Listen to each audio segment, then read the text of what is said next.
It's been 2 months since your hometown, Eidos, was ripped from its own reality and placed in a new world. The Eidosians are calling it Horizon. Untamed and uncharted, it presents both risk and opportunity for all. Rangers, mages, and warriors all eagerly answer the call. Not all who have gone in search of fame and fortune have returned. There are many dangers lurking in the dark. Horrors from other dimensions summoned to Horizon as you were. Still, there is hope. There are friendly faces in Eidos, always willing to aid you in your journeys. And in the back of your mind burns the unanswerable question: who brought Eidos to this strange place called Horizon, and why?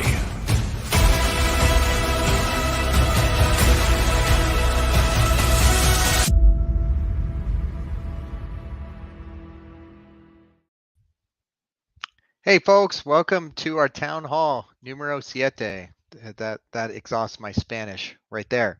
Welcome. Happy to have you here. We've had a lot going on this last week. Glad you could join us. We're going to dive into some really fantastic content today. We released our Dragon paper over the last week. We've also announced the chain, Arbitrum. Let's go Arbitrum. And we're getting really close to the mint and the launch of the game. So today we want to focus on what was revealed in the Dragon paper and answer a lot of the questions that came up as people read through it. So all in all, really, really excited about the feedback and the reception we've had so far. Let's start off here. Rather than wait a minute, why don't we go ahead and do this? I should give a shout out to Sandwich Punch, who's also running the show in the background here as the Brown Gent is otherwise engaged. So thanks, Sandwich Punch, for running this.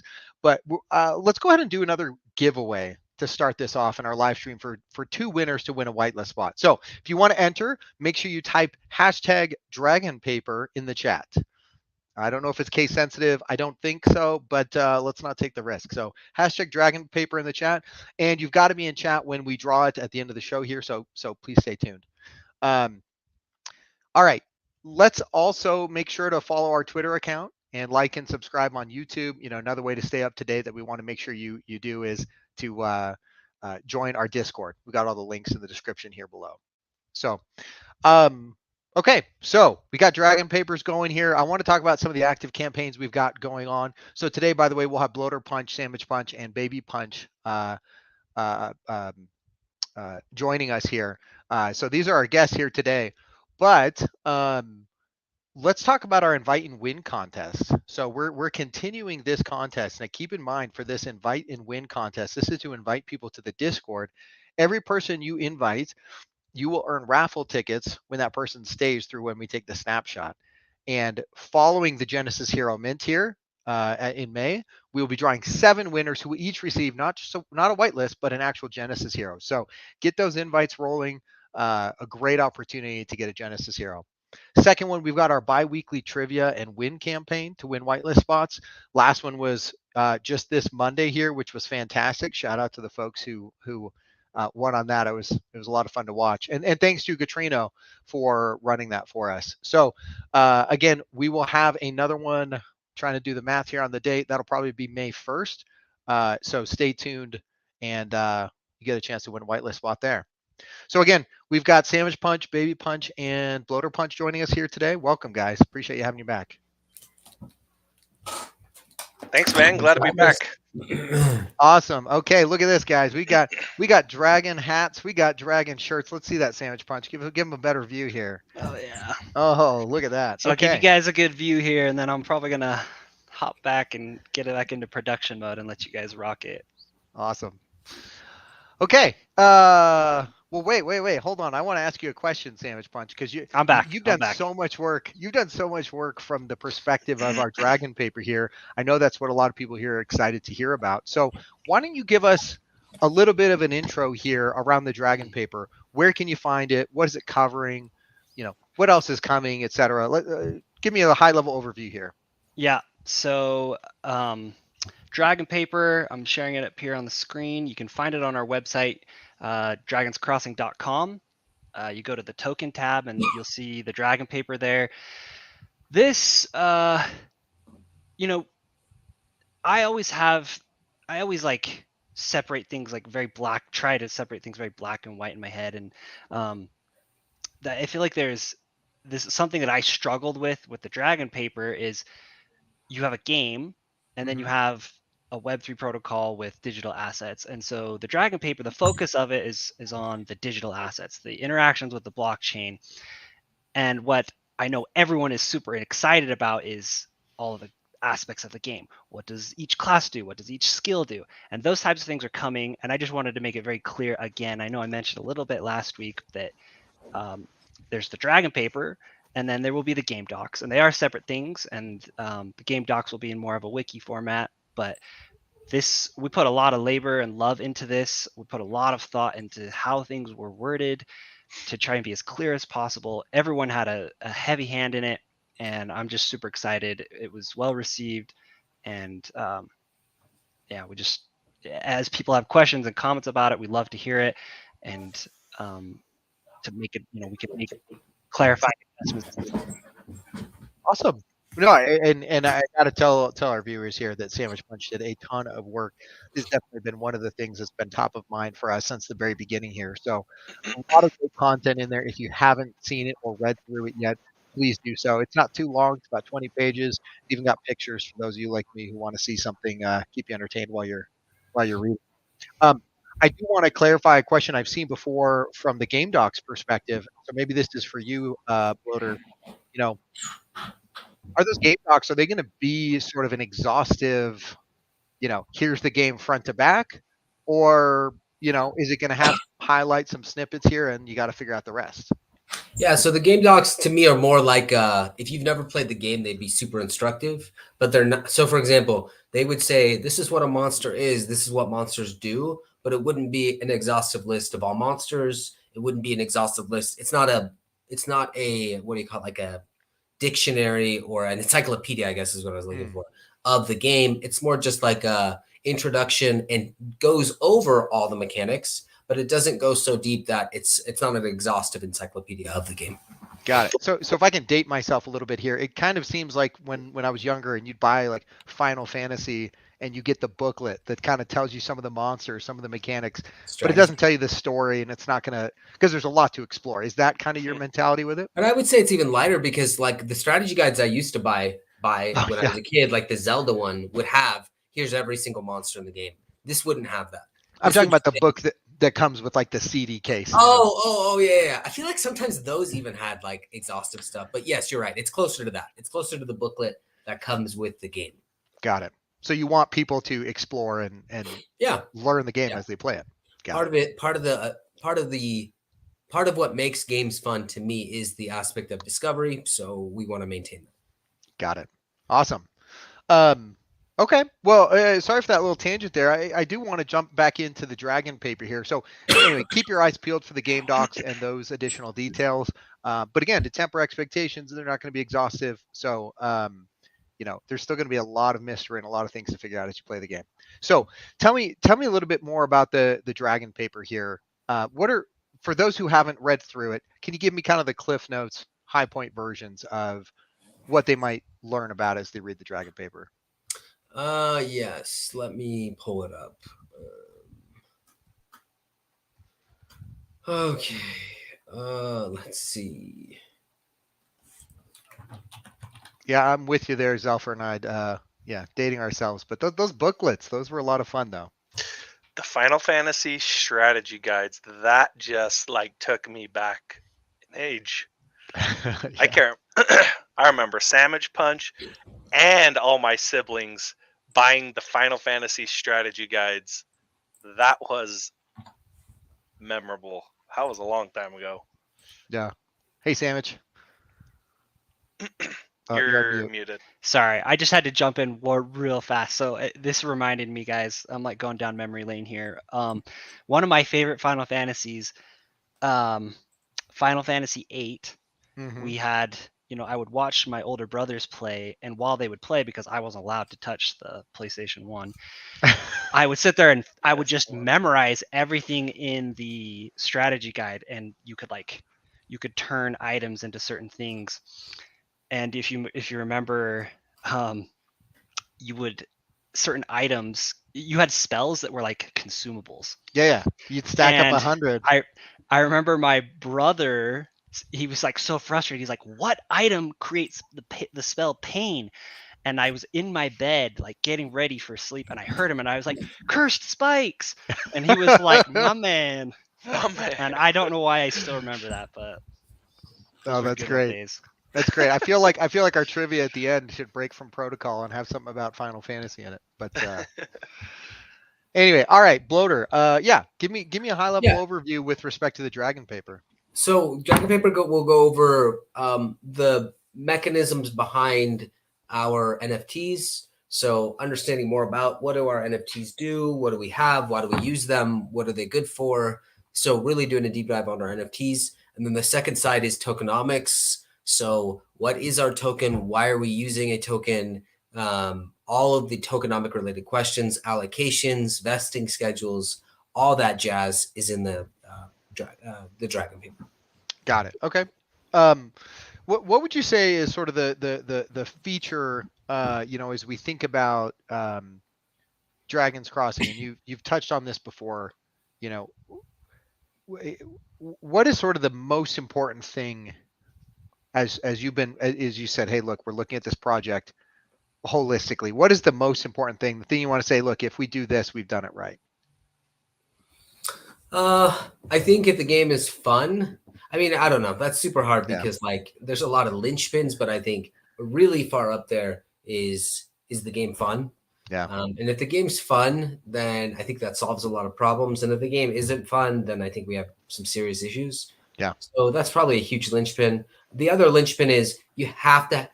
I feel like some people get so fixated on the product, which is good, that they forget that a tokenomic system can make or break the project. We spent months, maybe even over a year, talking about tokenomics. What is the system that would make the most sense? How can we reward players responsibly? So to me, gameplay and tokenomics are probably the two biggest linchpins for me. Got it. So from that perspective of fun gameplay, as we look at launch of the game and NFT mint coming up here at the end of May, are players going to get a glimpse in? We've kind of got that little bit of a gameplay demo that we did in a few town halls ago. Is there additional content that's going to be coming out in the future that they can look forward to really understand, hey, is this going to be fun for me or not? Yeah, absolutely. So one of our emphasis over the March to Mint is releasing additional gameplay so that people curious about the project can have more information about it. I think though, just to like from a gaming perspective, like that's all good, but every gamer knows you don't buy because of the trailer. Like that's a really bad mistake, right? We've all what is it called? Pre-order. Everyone knows like that's a disaster. So like the way you find out if a game is fun is you play it. And a lot of the fun of this game is the competition side. And you can't really get that until you play it in season play. And a lot of the fun is learning the game and, going through that process. So of course, I think we do need to be more transparent and release more content on gameplay, which we will on the path to mint. But it's, there's always a balance. Got it. Awesome. Well, thanks for that overview. I just want to throw up a reminder here again. Don't forget to put hashtag Dragon Paper in the chat if you haven't already done so to win one of those 2 whitelist spots for Genesis Hero. And after we jump into the Q&A here, we'll head over to that. So with that, why don't we jump into the Q&A? Because I know there's been a lot of specific questions about the Dragon Paper and would love to address some of those. So thank you so much to the members of the community who are excited for this, who poured through each and every word. Caught a typo here or there. We appreciate that. And we'll roll over to that and address some of those questions here in a second. So let me pull up this list of questions here, and maybe I'll make the comment to the team here for next time if we could maybe we add an additional column here so I can call out the names of those who added these questions. That'd be helpful. So if you submitted these questions or not, and many of you submitted, a number of questions here. So, Baby Punch, let's start off with you for a second here. So, one of the things that Bloater Punch just talked about here, right, is what does that path to um, game launch look like? So as we're looking at it from that perspective, one of the questions that was popped in here was, we've got a month left before gameplay. What are we doing from a marketing perspective, to excite people about Dragon's Crossing? Yeah. So a number of things. We have several front-facing partners, community partners, marketing partners. We have Doug Hype, Crypto Grady. Most people know those lads. They're out there just talking about the product or the project. They're meeting with different protocols. They're meeting with different streams. They're meeting with different promoters. And then also on a separate note, we have Gatrino and Chips and Salsa. They're front facing in our Discord, and they're in there interacting with the community. They're answering questions. They're spreading the knowledge. Gatrino's running his trivia whitelist giveaways all the time. So we have people out there that are out there promoting the project. Additionally, in the Discord, we have a ticket bot, and I can't tell you how many times we get co-marketing opportunities. They'll come in, they'll create a ticket. They say, we want to be a part of marketing with this team. We think there's a collaboration opportunity here. So we're constantly getting pinged with opportunities for co-marketing. We work closely with Arbitrum, specifically Arbitrum DAO, the news DAO. We work with them closely. They're helping us amplify tweets and different announcements. There will be more partnerships specifically with Arbitrum down the road, and specifically Arbitrum projects. We're communicating with several, not to call anyone out or kind of speak out of turn, but we are closely working with a lot of those projects and working on co-marketing opportunities and see how we can integrate. So a lot of that is going on behind the scene. Nothing will probably come public until things are settled and set in stone, but just know we have a lot of front facing to the community. Doug and Grady are really hitting it out of the park. They're setting up meetings. We're on Twitter Spaces almost weekly, so we have a lot going on, and there's some big stuff that's coming up. So just kind of keep your eyes open. Awesome. From a momentum perspective, do you feel like there's a building momentum here and a lot of additional content and a lot of additional promotion to come, or kind of same as usual? For sure. There's definitely more to come. And I think momentum is, it's like the rolling ball. It takes a while to kind of grow and build the Discord and build the community. But as you start making these partnerships, and as the word kind of spreads, it's kind of an exponential spread at that point. So yeah, momentum is really just starting, and hopefully we'll be able to see some good growth before even the game launch, and even but more specifically after the game launch, when people have something tangible to talk about and produce content about, and we get a lot of this user generated content. That's when things kind of spread like wildfire. So I think a lot of that is coming. Awesome. And let me ask an additional question, because looking at the growth that we've had to date, right? We've got roughly 1.5K folks in the Discord and on Twitter. I know something that people ask about from time to time, and they look at skeptically when they look at those numbers with respect to various Twitter accounts, Discord accounts. Mm-hmm. There's lots of bots out there, and I know you in particular have been managing the Discord, very, very closely. What can you say about the number of people to bots, right? In both of those. Yeah, I think one thing to highlight is specifically in our current market, there's just not as many eyeballs watching crypto and crypto projects as there was during the bull market. So when you take into consideration who is actually there watching, our Discord has grown pretty well, and the amount of active members we have in our Discord really compares to Discords that are 2, 3, 4, 5 times our total size of Discord members. So we On have an paper, active, right? yeah, on paper, exactly. So we have an active Discord.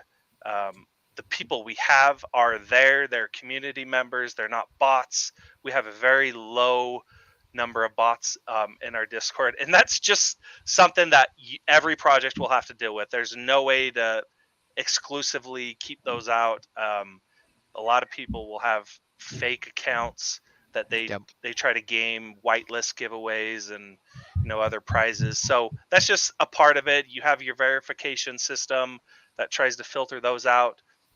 So our Discord is very, very low when it comes to how many bots or fake accounts. Like I know I had this number at one point, but I want to say like a high 90s, 95 or above are real accounts.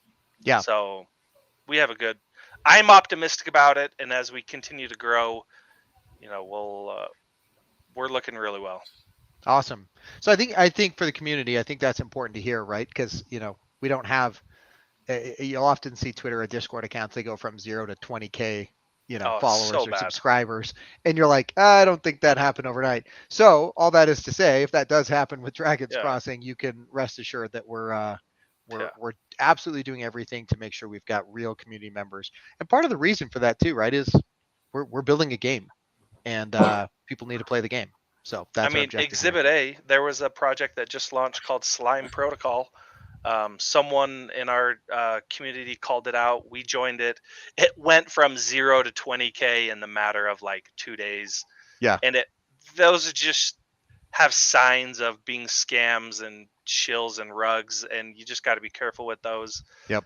Those aren't real accounts. Those aren't real projects. Yeah. So we got a real game here. Yep. Awesome. Well, thanks for those details, and again, thanks for your efforts on that. I know it's been critical and kind of in building the community. So, another question here is, sort of looking at that post-launch. Great question that came up. What's planned after the launch, other than balancing if the game is fully out after mint? So, I'll address this. I don't address many questions, but I'd love to take this one if you guys don't mind. So the thing I'd say on this topic is, I want to reiterate, we keep reiterating this across the board to different partners, different projects, etc. The game's going to be complete at launch. And I want to just reemphasize how unique that is. And I know we harp on that a lot, but that's because, again, and seeing is believing. So don't take our word for it. You will see come day one of launch, we have a fully baked game. But I think that's really important, right? And really sets us apart from so many projects out there today. So game balancing after that point, right, is going to be a big part of it, right? It's true of any game, any competitive game. There's going to have to be balancing. The other thing to think about looking post-launch is new seasons will have different win conditions, and that will also affect balancing, right? So even though we're launching with that game day one, we also have developed additional content, additional expansions where we're not just releasing it all in this first tranche, right? The core game is complete. The season model is complete. We're launching with that, but we have additional expansions for which we'll stage releases down the road, just like you would with any game developer, right? So right now, day one, starting with something that most other products don't have, and that's a finished game. So keep that your focus, because I think a lot of times this question is driven from folks who are used to participating way before there's ever a project. So they really are concerned, what is the roadmap? Well, when we talk about roadmap, we're already months and years down that roadmap. Well, 15 months to be exact. So anything you would add, Bloater or Baby Punch? No, I agree. As well. Good job. Awesome. How about a more tactical question here for you, Bloater, about the gameplay here? How many questions came up? How many quest points are we going to have per hero? And quests, as a reminder for those who are watching, are the actions you can take. as a player, right? Yeah, and beyond that, quests serve as a resource that you have to manage based. So it's not just actions, but it's also a resource that functions almost like an in-game currency for buying items or for healing, Yep. etc., and other things. So you'll have 15 quests to start, and I was recently tweaking this mechanic as we work on game balance, and right now where we landed is you start with 15 quests and you don't get any more as the game progresses. You will at level 20, which is the level cap, you will end at 15 quests. Got it. Okay. I appreciate that detail. Let me ask you another game question here. There's a comment in the town hall chat of this game has a great design, a mixture of gains and losses. How do we keep the players engaged at the lower end of the ranks? So let's say I really suck at the game, I finish at the bottom, and I come out with less DCX than I put in. What's to incentivize me to try again? Yeah, so a couple of things. One, your incentive to keep playing also comes from the fact that as a Genesis hero, you can find shards and skill books. So that's one. As a Rift hero, you can still find skill books. So even if you're not being competitive in the season, there are still reasons you would want to continue questing. Outside of that, we are looking at a winners and losers bracket at the very least. So if you participate in a season, and let's say you do really poorly, then your next season you would likely be able to pair up or be a part of a cohort where everyone didn't do that well in that cohort. So at least you're not competing against people who seem to have a better understanding of the game and its mechanics. Got it. So there's the sort of I don't know if ladder is the right way to call it, but something akin to that.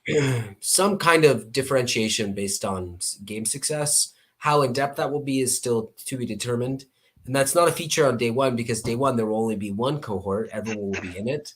But as we go into different seasons, that's one possibility. I think we'll do something. I think that's probably what it will be, but that's still being worked on. But that's the general approach. Got it. Okay. Talking about that seasonal approach, there's another question about identifying and consuming skill books. And, the question was, does the identify or consume skill book fees in DCX for season play add to the total rewards at the end of a season? For example, 75% of fees add to the rewards and 25% go to the team. So right now, the way season rewards are based on the entry fees alone. We do have a general spend contract that dictates where things go when they get spent. And so you can refer to that in the Dragon paper as well. Right now, though, the only thing driving prizes are the season entry fees. However, we want to be super community focused. These are things that we will take feedback on from the community and try and integrate the best version of Dragon's Crossing. But currently, it's just entry fees. Got it. Okay. Awesome. Let me change directions here slightly. There was another interesting question that I wanted to ask you. That's kind of zooming out from the game here a bit. And let me ask you this, Bloater Punch and Baby Punch. I want to ask you this too. But what are some valuable lessons you've learned from other projects and endeavors in Web3 that you think were crucial for shaping the approach in Dragon's Crossing, and I'll say the development over the last 15 months? Yeah, best. I just saw Chips and Salsa's comment. Yeah, got it. I was reading the comments and it distracted me. Yep. Valuable lessons other than don't read Chips and Salsa's comments. Not safe for work content. So a couple of things. One is sustainable tokenomics. Most projects I've participated in don't have those. Another one was having an actual game that's fun. And then the other side of it is having an actual product at launch. And then lastly, team is like really, really, really important. And entire books are spent, people do their dissertations on how to do the best teams and how to put together teams and leadership. And It's super hard. It's super tough, but I think our competitive advantage is our team, and we've learned a lot of valuable lessons about how to make a successful team, how to bring people on successfully. So those are some of the big learnings: tokenomics, gameplay, product at launch, team. Let me ask you about team. What are some of the characteristics you'd say that, hey, for you in particular, you've really learned to value about team members, that have really contributed and added value to Dragon's Crossing so far? Well, I remember in a couple graduate school classes, it's really, really, really, really hard to predict who will do well.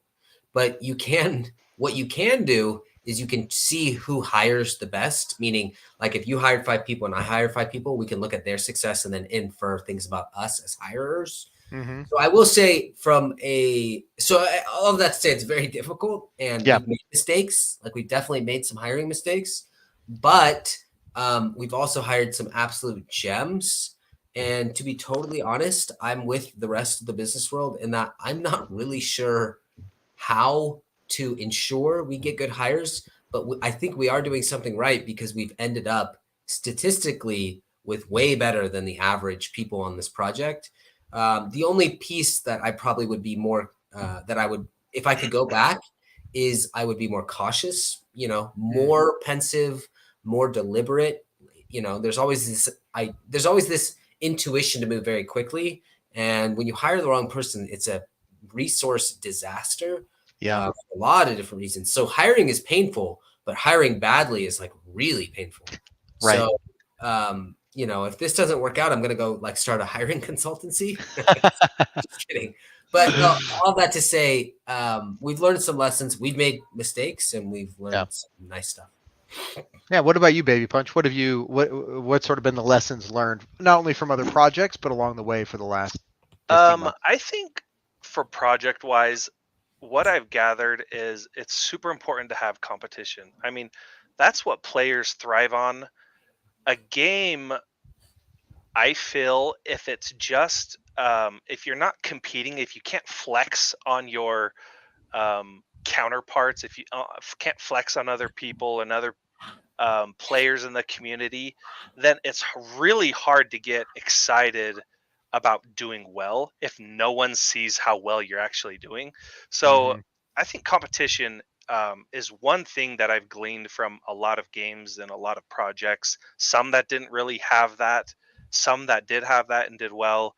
So I would say that was one part that we took very serious, is we want there to be competition.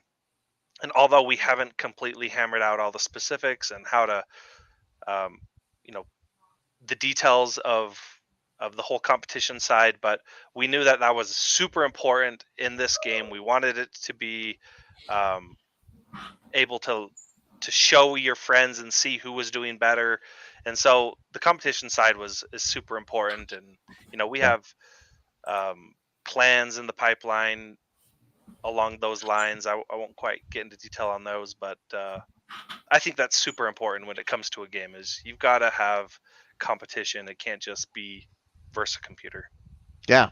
Awesome. And I think we've got a unique combination here, right? Where it is that PvE element, but there's that competitive piece as well, which drives those rewards. So that's really exciting. Thanks for sharing that.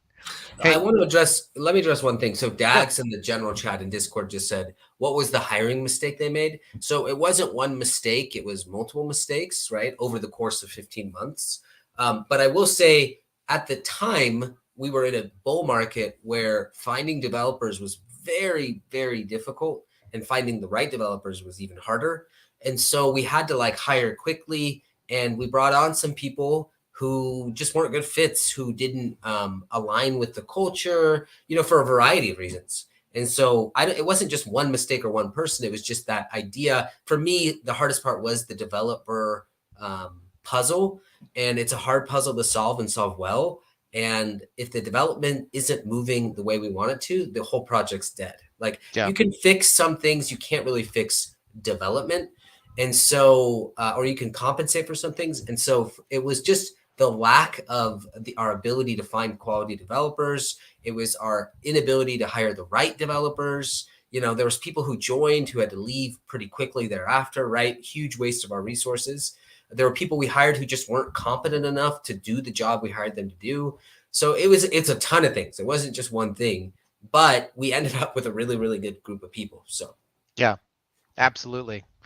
Well, thanks for that insight and thanks for that question, Dags. Also, shout out to Dags for his posting of the Dragons Crossing logo IRL. So where did nice he post work that? there. I want to see this. It's in the Discord. He put it on like some garden sidewalk or something I like thought that. that was Flex. Was that? Oh, Dax? that's Flex. I'm sorry. I'm giving Dags a shout out. It was Yeah, Flex. don't give Dax a shout out. My apologies, Dags. You got to do something to deserve a shout out now. Where is this? I'm looking for. Where is it? Look in the Discord. Oh, I see it. I see Yeah, it. there you go. There we go. It's how he got his whitelist there. So, hey, Bloater Punch, why don't we do something to spice things up here in the middle? We're a little over halfway through. Oh, okay, there we go. We got that production value from Sandwich Punch. Here is the Dragons Crossing logo here. Yeah, enhance and zoom, please. There we go. And yeah, like someone's gonna see that and be like, I've got to figure out. I like how he didn't add dragonscrossing.com or something to direct them. It's just not even a full logo. That's the level of diligence we require to give out our precious whitelist. So. But thank you, Flex. That is super cool. Love it. That's awesome. Hey, Bloater Punch, why don't we shake things up a little bit? Why don't we do a if you're game, if you can think of a trivia giveaway right now. I already have trivia. I've already been thinking about it all week. Okay, let's do it. Let's drop it in right now. Okay. So I'm gonna do wake up chat. I'm gonna do a animated film trivia question. So I'm gonna give you a quote, and if you respond in the YouTube chat, this is in YouTube, right? Yep. So if you respond in the YouTube chat with your Discord ID and the right answer of the character who says it, not the movie it's from, the character who says it, you will win a whitelist. Okay. Oh, okay. So again, include your Discord ID with your response of the character who says the following. And again, we just have to get the Aladdin thing. Let's just get it out. It's never not funny. We're just gonna do it every town hall. It'll be our tradition. It is not Aladdin. Let's just again. I have to do some countermeasure where it is Aladdin. All right. So here's the quote. I'm not going to do his accent. It's too hard to do. But the quote is flowers, chocolates, promises you don't intend to keep. Okay. Flowers, chocolates, promises you don't intend to keep.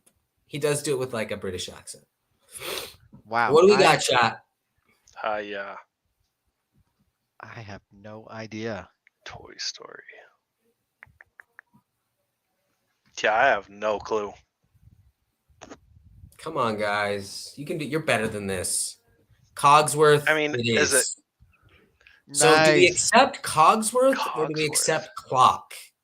Because it is a clock, but his name is Cogsworth. I feel like I feel like you gotta accept it. That's good enough for me. And I like how Hype TV said Lady and the Beast, combining two different Disney films, Lady and the Tramp and Beauty and the Beast. So are we accepting Clock or are we accepting Cogsworth? I think Cogsworth wins. I think you say accept the first. Oh, yikes. We're split here. All right. I guess we'll do a double. So yeah, dude, give them both. Let's do a double. So wait, I thought Maharaj already has a whitelist. Maharaj.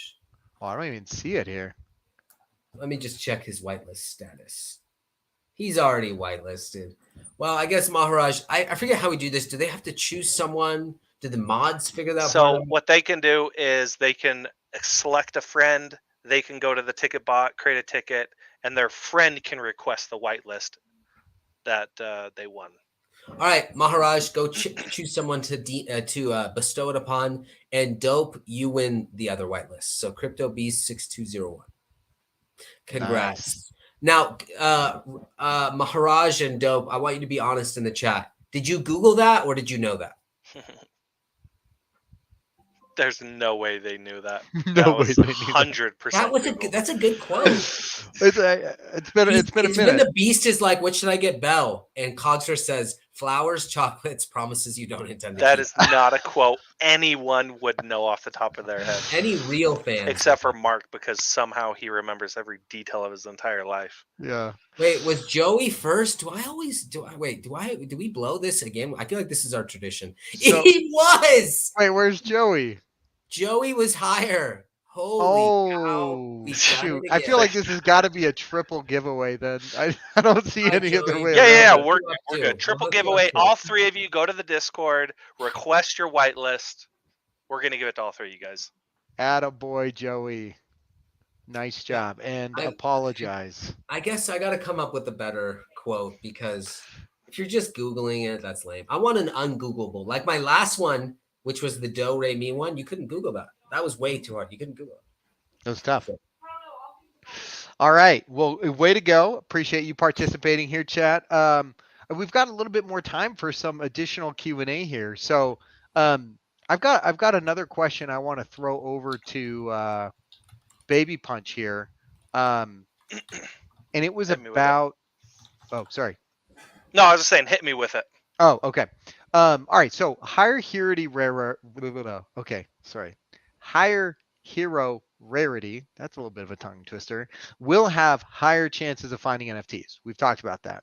So the question was for Genesis heroes, those NFTs would be summoning shards and skill books, and for Rift heroes, skill books, and maybe potential future NFTs. Is that accurate? Is that That is accurate. what hero Yep. rarity is So- affecting? Yep. So just to summarize, hero rarity only affects your ability to find NFTs at a higher rate. So Genesis heroes, they can find summoning shards and they can find skill books. Rift heroes can find skill books, they cannot find summoning shards. Higher rarity in Genesis and Rift heroes means you will find those at an increased drop rate. Got it. Okay, so it's going to affect that drop rate. Thank you for clarifying that a little bit. Yep. Let me turn back over. There's a question here in by RK3 about whitelist. If I have a Discord code, should I enter it to be on the list? Yes. Go ahead and get in the Discord. There's a ticket, sport ticket. And this is for you too, Joey. If you go to the channel that is support ticket, there's a prompt and it'll tell you, hey, I've got a whitelist code. You click that button, and our boys Gat and Chips will hook you up with the whitelist. The way you know it works is if you're on the whitelist is if your name changes to purple, you are on the whitelist. So, okay, awesome. So I want to jump into a couple of things real quick as well from the perspective of the white paper and something about tokens here. So there was a question about the pools where DCX will be paired with another token. So one of the questions was, is there going to be one pool with a DCX token in an automated market maker on a DEX, or two or more than two, etc. So first thing is, as we've mentioned time and time again, we are not, this is not a DEX in the sense that we're not giving away huge APRs for staking, etc., things like that. We will be taking proceeds from the NFT mint, pairing that with DCX, and that will provide some initial liquidity here. That will likely be in one pool, but to clarify, with any token in the Web3 space, anybody can pair any token and create their own DEX. So at this point, it'll likely just be one. And there was another question kind of along the same lines about what will the initial price of DCX be when we create that liquidity pool. So as with any pairing of tokens and creating a liquidity pool, the price of the token is a function of how many tokens you're pairing on one side with the value on the other side with the other tokens. So as I mentioned, it will depend on how our NFT mint goes. A large portion of the proceeds from there will be used for that initial liquidity. So we have a target price in mind, but depends on how well that goes. We're confident we're going to hit that number, but we can't say definitively, hey, X is the price, because it's a function of how those things go. Yeah, we to talk about a different topic.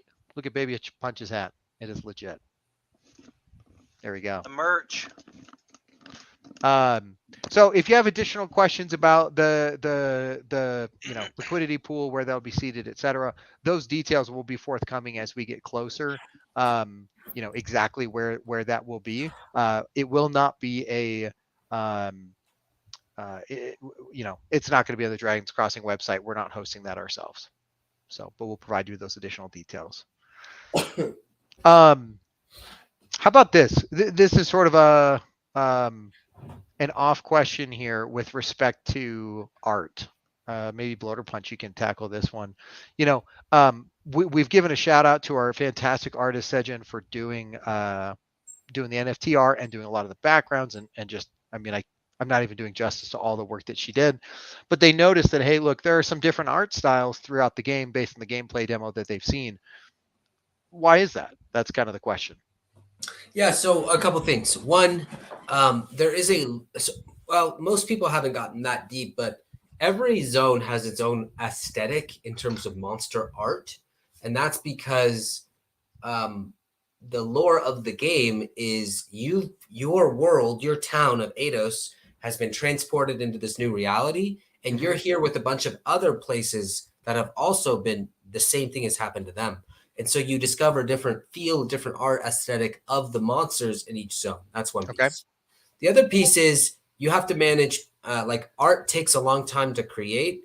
So if you need a lot of art over a short period of time, of course, you have to use different sources of art. I actually like the different aesthetic for the skills. The skills are like their own thing. So of course, like the NFT art is consistent. We use the same artist. But for skills art, we went with something slightly different, and I think it works. But there definitely is different art. Some of it is lore driven. Some of it is just the realities of running a development shop, Yep. and some of it is we are pretty consistent. Got it. So we've got a lot of talented artists, it sounds like, that have worked on the project. There's a lore reason behind it and a practical reason too. So awesome. I do want to jump back up to a question from Zelf or Nide. Granite, could you let us know the drop rate of summoning shards less than 1%?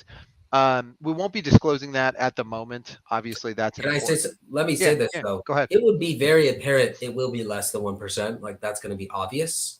Yep. We're not going to disclose the exact drop rate, but if you've played the game like 4 or 5 days, I think you would know it'll be less than 1%.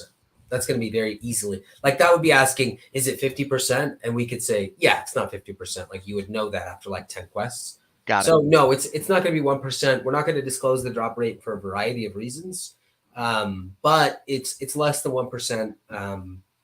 Finding a shard is a pretty feel good moment. It should be exciting, and you gotta continue to quest to find shards. So yeah. And by the way, when you say less than 1%, on the one hand, that sounds like a low number. On the other hand, when you put it in perspective, even if it was 1%, that would mean, you'd only have to play for roughly 6 to 7 days to find a shard, which would be it'd be like 4 or 5 shards a week or a month, excuse me. Yeah, exactly. Which would be a high number when you look at it in that perspective. So awesome. And as with any percentage, right? Some people just get lucky. So there's that aspect too. But great question. Thanks for asking that. 0.0001%. Got for you, Zelf or Nide, that's what the drop rate will be. We'll adjust. We'll put in a special line of code just for you.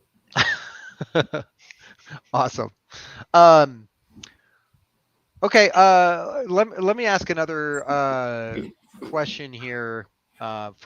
I'm just kind of looking at we have a little bit of time left here. So let's talk about we talked about seasons, and I think a question people have is, what do the rewards look like for, here was a question. I'll just read this here. Can you give us an example of what rewards would look like in a 100-person tournament? Do the top X people get paid out? The bottom Y lose their entry fee? If 300 people sign up, there are 3 simultaneous tournaments. There's a number of questions there, but maybe walk through the seasonal model real quick, because I think people are going to be intrigued by that. What does that reward structure look like? Is that a question for me? Yeah, go ahead. Okay, so a seasonal model, it just from a high level is based on the premise that if everyone is being emitted tokens, then the tokens aren't very valuable. So Yep. there has to be some winners, there has to be some losers for a game to work. But outside of that, the game is fun, and there are other opportunities to create value, like through finding NFTs. But from a seasonal model perspective, you have a sliding scale that goes from the very top performer down to the very bottom. And so the top performer, and we haven't released what they are yet. Correct me if I'm wrong. That's not in the Dragon paper, right? Yeah, we did not give the Okay. exact specific. So it could be breakdown. something, let's say the top, I'm just throwing out a number. This isn't the exact number, but the top 5% could 5 or 10x their season fee, right? And then the next 20% could 2 to 4x their season fee. And the next 20% could 2 to 3x their season fee, and all the way down. And then when you got below 50% or below 40%, 60%, then you might say things like, okay, for the next 30%, you get 60% back of your fee. And then maybe the next 20% get 20% of their fee, and the next 20% get nothing, whatever. I wasn't keeping track of the math in my head. But essentially, it's just a sliding scale of the best performers are doing extremely well. And it slides so that, just rough math, the top 30 to 40% are at least breaking even, and a lot of them are doing very well. And then the bottom 60% are getting diminishing returns until it's nothing. Got it. Okay. So chat, let me know if you have any questions about that model in particular. But again, I think that makes a lot of sense. The better you perform, the more rewards you'll get. The worse you perform, less bad. And taking that in conjunction with a comment you made about the, what do we do for folks who lost one season? Sounds like there'll be, a loser's bracket, if you will, and a winner's bracket for the next season, something like that. And I think there was some confusion because we had said, hey, look, there's a minimum 100 person for each tournament because every 2 weeks or so there'll be a new season. I think there's some confusion. I saw another question that said, hey, if 300 people sign up, are there 3 simultaneous tournaments? Can you elaborate on that, Bloater Punch? Like our hope, right, is that we're going to have 2,500 people for day one for season 1, right? So we don't want there to be downtime for people. And so we're planning on doing a every other week tournament. So if we started a season on January 1st, or I guess this would be like June 1st, then on June 15th, we would start another one. And then on something like July 1st, we would start another one. And that's because, one, some people are finding summoning shards, summoning rift heroes, and they don't want to be idle for the next 28 days or whatever. And so there'll always be, probably our current planned cadence is every other week a season begins, and seasons last approximately 28 days. So there's that side of it. Worm369 says, do we know the season fee, and is the fee per wallet or per hero? We're still trying to decide the season fee. We're playing around with a few different numbers and variables, but the fee is per hero because the winnings are per hero. So if you have 10 heroes and they all do really well, you could do really well per hero. So the fee is also per hero. Got it.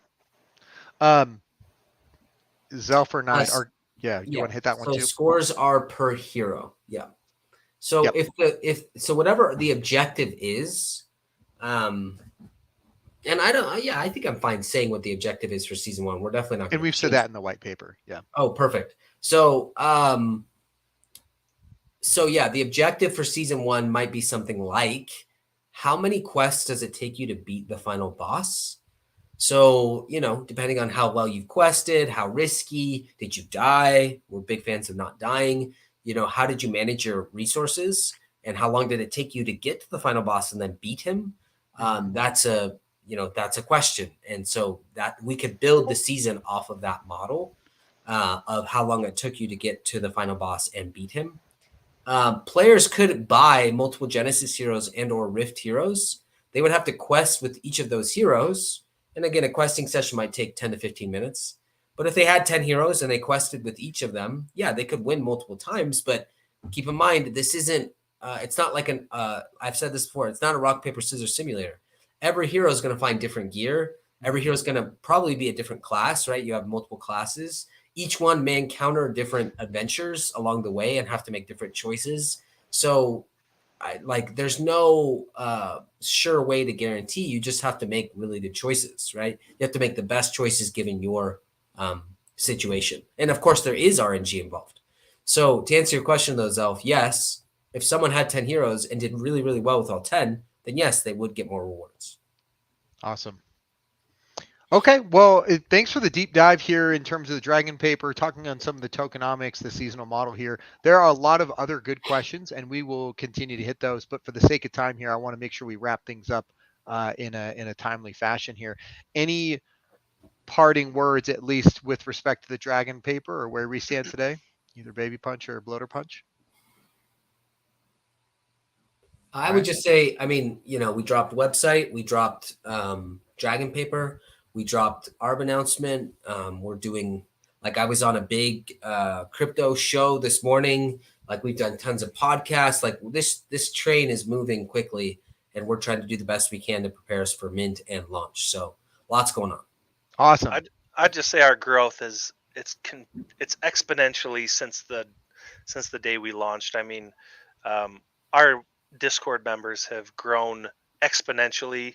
I think after we launched, it was a few here and there every day. We'd get a couple, and now I think we're in the ballpark of 20 to 25 every single day. And as we continue to promote more and have these meetings and get in front of larger audiences and co-market with different projects, like that will exponentially grow, and we'll see more Discord members, and it'll be quick growth. So as we get closer, that will inherently just, we'll get the community, and we'll be ready for the launch. Awesome. Thanks for that. Appreciate that. It's not even close to Aladdin, by the way. Aladdin's like an 8 out of 10. There's many 10 out of 10s. Aladdin's like an 8 out of 10. Don't be fooled by Sandwich Punch. All right. So Hype TV asks, what's the best animated movie according to Bloater Punch? There's three. There's three that are tied for top. Okay. It's Tangled. Zelf is right. It's Tangled, Megamind, and Kung Fu Panda. Nice. I could have guessed Kung Fu Panda. That one is definitely at the top. Wreck-It Ralph, again, 7 or 8 out of 10. Oh, okay. All right. Before we start fighting about what our favorite animated film is here and start throwing fisticuffs. Can I answer one more question? Because the Wanderer just posted a question here. So you can enter as many heroes as you want. If you have 10 heroes, you could enter 10 heroes. Each is required to pay a season fee. Think of them literally as totally independent entities. You could have 10 wallets with 10 heroes, one in each. You could have 10 heroes in one wallet, but each of them pays a season fee and then has access or opportunity to achieve the season rewards, independent of each other. Got it. Okay, thanks for clarifying that. Hey, given the amount of time we have, we actually have a huge announcement, a huge giveaway that we've got to finish up here, which was our ARB announcement giveaway, which had a massive giveaway associated with it. We were giving away one Genesis hero and 10 summoning shards and 20 whitelist codes. So we're going to do that drawing here right now today. So apologize for going over a little bit here, but Sandwich Punch, if you could queue up again, this is going to be the first person who's going to own a Genesis hero. So this is big. Drum roll. Let's do this drawing here. Okay, so and I guess just to give a little context here, the brown gent already did the drawing, and he audited it all. So awesome. We didn't want to have to deal with, someone didn't actually fall through all the requirements. So shout out Brown Gent for auditing all these. So drum roll, please. Here's the winner of the Genesis. What I wish we would have done is I wish the winner would have been like, oh, it's Baby Punch. Oh, that's crazy. Congratulations. Like that was totally random. We appreciate everyone. Thank you. Here we go. So. All right. D-Money. Is this the same person? It is. I thought we were giving away two. I'm like, why did we get the same person? Okay, so D-Money. So should we call him out in Discord? Yeah. So the winner here of the this first Genesis hero is D-Money 2020 or Dzwick 0757. I'm uncomfortable typing that, but yes. Yeah, I know. But congrats. Let's call him out in the chat here. Huge shout out there. So congrats. Nice work. We'll make an announcement with all these winners as well. Yep. All right, what do we got for the next one here? These are the summoning shards. So these are going to be the first people who get Rift heroes, which is awesome. So All here right. are the summoning shard winners. We've got Old Blindy, Abdul Khalik, the real MJC, Moon Rabbit, Fred Dowd, X Frothy, Greg House, Cool Gao. I'm Go. not sure. Gal. Uh, Set HT keep up. And Daniel 7810. Man, I just read through all those. All right. Congrats again to each of you for winning Summoning Shard here. And wait, a special shout out to Abdul Khalik, because your Discord, Hocus Pocus, is Sandwich Punch's favorite crypto project, apart from ours and DeFi Kingdoms. It's Shout his out third favorite. Harmony. Shout out Harmony heydays. If anybody here was in the Hocus Pocus rug, like let's just commiserate sometime. Let's hop on a Discord call and just If those were I the days. remember, despite it being a rug, I'm pretty sure you still made money somehow. I broke even. So that one was unique, and we gotta go, so I won't ramble on. But the smart contract was really interesting. It wasn't quite a honeypot, but it made it so that you could buy as big as you want, but you could only sell small amounts, and then it like tapered off over the course of 30 minutes to the point of like you couldn't sell at all. And so people are like, no, I don't know what you're talking about. I'm actually selling. But anybody that bought, $1,000 worth or more, like could not sell at all unless you sold it in chunks. Yeah, I want to answer one more question, and I want to give this guy a shout out.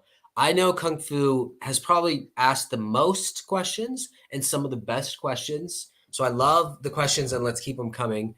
His last question, and then we will end. When you start a play session with one hero, can you switch to another hero and then come back, or do you need to finish the play session? Think of gameplay simply as like a save file. So if you could be mid combat and have damaged that monster, and then you leave, go do something else with another hero, come back, you'd be in that exact same position. Awesome. Yes, Kung Fu is the Matez of DCX questions. That is accurate. Keep them coming. All right, we got to get to the last piece here of the giveaway. 20 whitelist winners. Pop them up on the screen here. I'm not going to read through all these, but we've got some great winners up here. Congrats to everyone on the screen here. Big Again, congrats. we'll be contacting you. Actually, remind me, Sandwich Punch. We will be DMing these folks, right? With details on how to redeem their whitelist code, right? Yeah, we'll make an announcement and then we will reach out. Fantastic. So yeah, we'll have them go to the Discord, and then through the ticket bot they can request their whitelist. They can, and then we can record the shard winner and the hero winner. Awesome. Okay, and if that wasn't enough in terms of giveaways, we have one more giveaway, and this is for the hashtag Dragon Paper. I know you guys have been waiting for this one. So, all right, we are going to do the giveaway. So if you haven't put in hashtag Dragon Paper, pop it in the chat here. We're going to give you 10 seconds. All right. Sandwich Punch is going to click this button here. Let's do it.